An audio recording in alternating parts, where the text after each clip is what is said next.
In this installment of The Anatomy of a Print, where we take a closer look at prints from the collections at Colonial Williamsburg, we're going to focus on the self-portrait of Thomas Frye.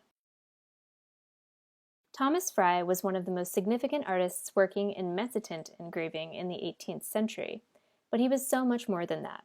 He was born around 1710 near Dublin, Ireland. By young adulthood, he was living in London, where he achieved some reputation as a portrait painter and miniaturist.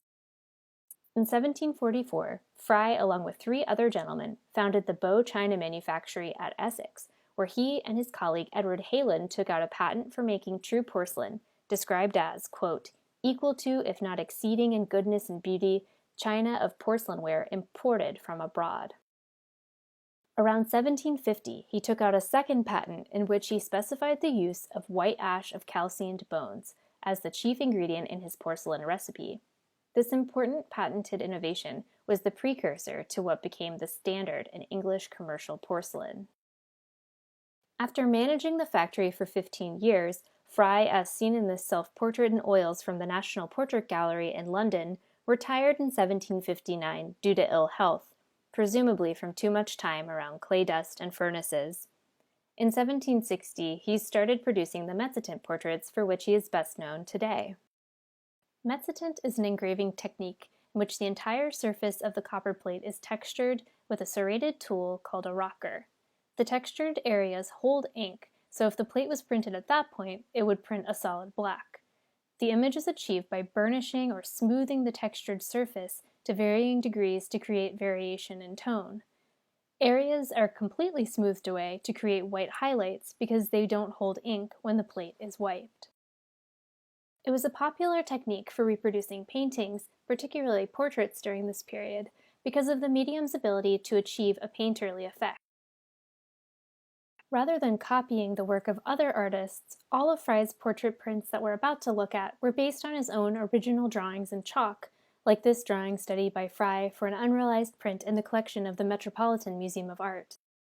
Between 1760 and 1762, he designed, engraved, and published 2 ambitious sets of life-sized Mezzotint portraits that featured lavishly attired men and women in engaging poses. The first series included 12 portraits and was published in 1760. Frye based the engravings on portrait studies drawn from unknown models. It's possible that acquaintances and family members may have sat for the renderings, but only one of them is identified. And that is Frye's self-portrait. He's depicted himself staring directly at the viewer, with a drawing board and papers in front of him. His left hand rests on the side of his face, and in his right hand he holds an artist's tool known as a point crayon or crayon holder, which held drawing material on both ends, usually black or white chalk or lead or charcoal. Artists during this period typically depicted themselves with tools of their trade in self-portraits, and the point crayon was a popular one. He indicated that this was a self-portrait by signing or titling it ips, which means self or himself in Latin along the lower edge of the print. His self-portrait is the only one in the set that identifies the sitter. Between 1761 and 62, Frye published his final set of 6 portraits, which featured fashionably dressed ladies.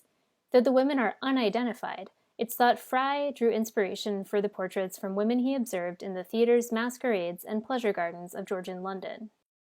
Frye's mastery of this engraving process is displayed through his ability to achieve dramatic variation in tone, characterized by velvety depths and luminous highlights that render his subjects both sensitive and shockingly lifelike.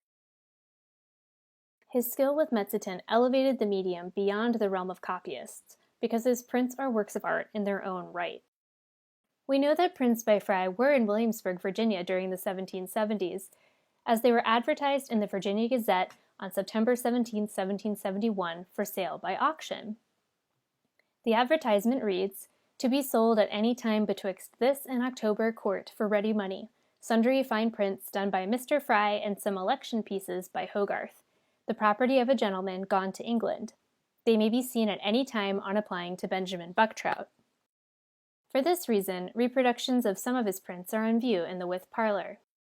You can check out Frye's self-portrait and several other portraits on view at the Art Museums of Colonial Williamsburg in the new exhibit British Masterworks, 90 Years of Collecting at Colonial Williamsburg.